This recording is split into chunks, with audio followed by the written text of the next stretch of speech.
സ്നേഹപൂർവ്വം ക്ഷമ സീരിയലിൻ്റെ ലേറ്റസ്റ്റ് എപ്പിസോഡിൻ്റെ പ്രമോ റിവ്യൂയിലേക്ക് എല്ലാവർക്കും സ്വാഗതം.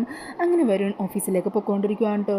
വഴിക്ക് വെച്ച് ബെഞ്ചമിൻ ഇൻ്റർവ്യൂവിനൊക്കെ പോകാനായിട്ട് റെഡിയായി നിൽക്കുന്നത് പോലെയുള്ള വേഷത്തിൽ ടൈയൊക്കെ കിട്ടി കയ്യിലൊരു ഫയലുമായിട്ട് റോഡിലൂടെ നടക്കുന്നത് വരുൺ കാണുവാണ്.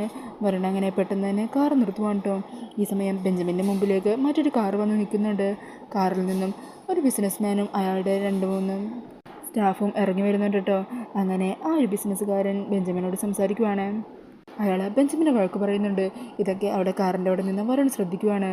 അയാൾ ബെഞ്ചമിനോട് പറയണേണ്, അല്ല നിനക്ക് വേണ്ടി കൂടിയാണ് ഞാൻ എൻ്റെ ബിസിനസ്സും മറ്റും ഇത്ര കഷ്ടപ്പെട്ട് വളർത്തി വലുതാക്കിയിരിക്കുന്നത്.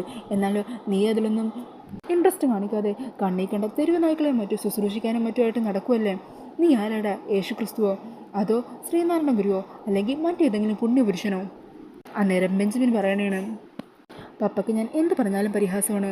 അല്ലെങ്കിലും പപ്പ പണത്തിൻ്റെ അളവിൽ മാത്രമേ ആളുകളെ അളന്നിട്ടുള്ളൂ. എന്നാൽ ഞാൻ അങ്ങനെയല്ല.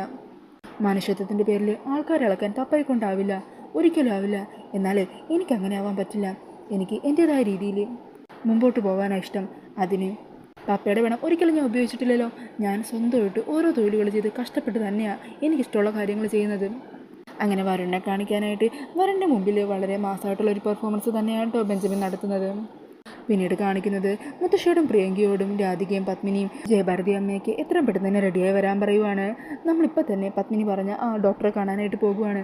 വേഗം റെഡിയായി വന്നാൽ ഞങ്ങളിതാ റെഡിയായി പുറത്ത് കാത്തു നിൽക്കുവാണേ.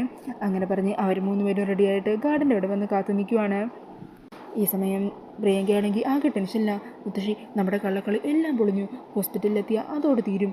ഈ സമയം സുകുമാരി പറയണേ, അങ്ങനെ ഇതങ്ങ് പെട്ടെന്ന് അവസാനിപ്പിച്ച് കളയാൻ നമുക്ക് പറ്റുമോ? 3 കൂടി നമ്മുടെ കള്ളം പൊളിക്കാൻ വേണ്ടി പ്ലാൻ ചെയ്യുക. ഈ സുകുമാരി എന്താ ചെയ്യാൻ പോകുന്നതെന്ന് നീ കണ്ടോ?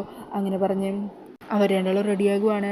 എന്നിട്ട് ഇറങ്ങി വരാനുള്ള ആ സ്റ്റെപ്പിൻ്റെ അവിടെ സുകുമാരി എണ്ണ ഒഴിക്കുവാണ് കേട്ടോ. എന്നിട്ട് പ്രിയങ്കയോട് പറയണേ, നീ ഒന്നും അറിയാത്ത പോലെ അതിലൂടെ നടക്കണം, ആ എണ്ണയെ വഴുതി വീഴുന്നതായിട്ട് അങ്ങ് അഭിനയിക്കണം. അങ്ങനെ നിൻ്റെ കുഞ്ഞു പോയാൽ പിന്നെ ഏത് കുഞ്ഞിനെ അവർ പരിശോധിക്കും? അങ്ങനെ മുത്തശ്ശി പറഞ്ഞതുപോലെ പ്രിയങ്ക സ്റ്റെപ്പിലൂടെ നടന്ന് എണ്ണയിൽ തീട്ടി അവിടെ വീഴുന്നത് പോലെ അഭിനയിക്കുവാണ്.